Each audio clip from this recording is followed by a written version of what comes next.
You're listening to the Corbett Report. Hillary Rodham Clinton is a Wall Street-backed warmonger whose potential election as President of the United States this November poses an existential threat, not just to Americans, but to all of humanity. As First Lady, and then as Senator, she actively supported the U.S.'s illegal wars of aggression abroad. Today, our armed forces joined our NATO allies in airstrikes against Serbian forces responsible for the brutality in Kosovo. You know, I voted for the Iraqi resolution. The president understands this. He's fully aware that it's going to take a lot of patience and painstaking planning, and we're going to support him.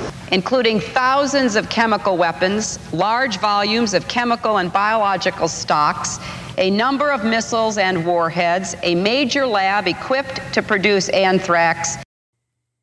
She not only admitted the U.S. role in creating al-Qaeda. When the Soviet Union invaded Afghanistan, we had this brilliant idea that we were going to come to Pakistan and create a force of mujahideen, equip them with Stinger missiles and everything else to go after the Soviets inside Afghanistan. But then, despite this admission, as Secretary of State, her support of the war on Libya and the jihadis in Syria directly led to the rise of ISIS and the migrant crisis in Europe.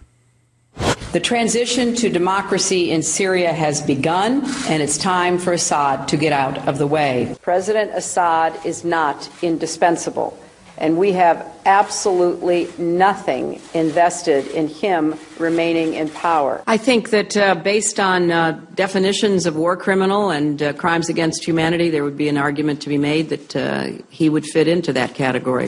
Libya was a different kind of calculation, and we didn't lose a single person. We came, we saw, he died. Did it have anything to do?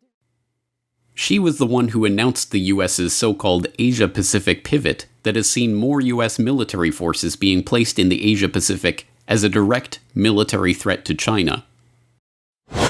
And we look to the Asia-Pacific region, as we have for many decades, as an area where the United States is uniquely positioned